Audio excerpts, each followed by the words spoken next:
The Triangle Shirtwaist Fire Memorial part of history.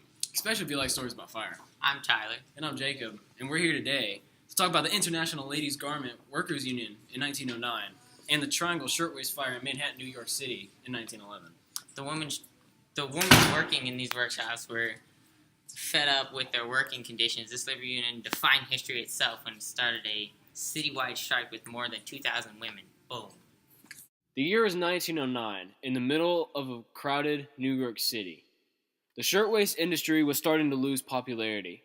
What was once a great fashion model now was losing public attention. The bosses of the Triangle Shirtwaist Factory, such as Isaac Harris and Max Blanc, who were the shirtwaist kings of New York, pushed their workers to work longer shifts and refused to pay them more, simply because these workers were women. These women worked in 100-degree sweatshops, where there were hardly any windows to let out the heat. They worked 13-hour shifts and were paid $6 a week. These women worked with dangerous needles, sewing machines, and equipment that could cut their fingers within a split second. The factories were also unsanitary and not very clean in general. The foreman would lock the door to the bathroom so as to prevent the interruption of work. On October 9th, 1909, Max Blanc arrived at his factory, only to find that his worst nightmare has come to life. The shirtwaist garment workers were on strike. The women were fed up with the terrible conditions, the long hours, and the ridiculous low pay. Of course, Blanc and Harris didn't like this. They saw this strike as a personal attack on the company, them, and the industrial America. They used private detective agencies to hire workers to keep the work flowing. They also hired prostitutes to fight the strikers, to get them arrested. They would blackmail police officers to arrest women. It was just a total mess.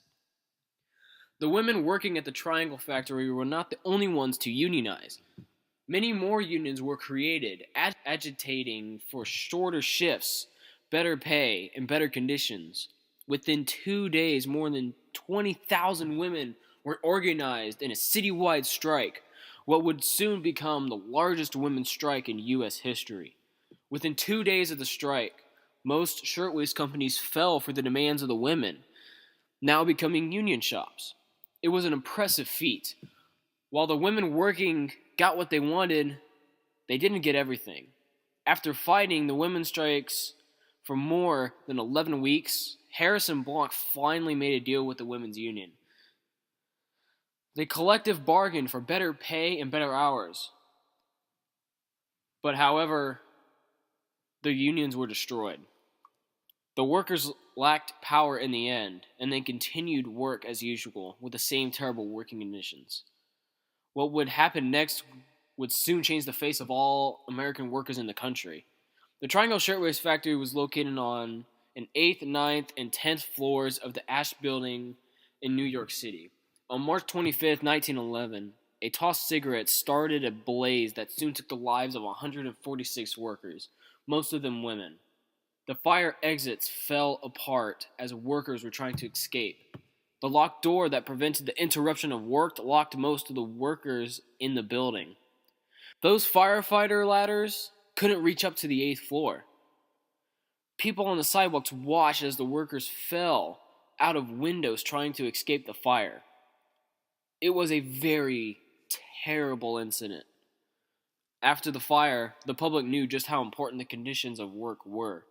Soon, laws were established that made companies responsible for their workers. It took the government and the people to wait until 146 people died, mostly women, in order to realize the importance of workers and the safety of the working conditions. The women in this are the blue-collar workers, and while Blanc and his foreman are the white-collar workers, most of the women were semi-skilled to skilled workers, while some of them had no idea what they were doing, but they needed the money to provide for their families. When the women went on strike, which are deliberate work stoppages by workers to force employers to give in to workers' demands, over 20,000 women unionized, which resulted in most employers to fall into the demands. Most shirtwaist companies and factories became union shops. Most of the women's unions collective bargained for what they wanted. But some of the big shirtwaist companies went on lockout, which prevented the women from returning to work until they signed a new contract. the lockouts eventually failed, even the big shirtwaist companies came together as one organization to fight the women's strike, but it never succeeded.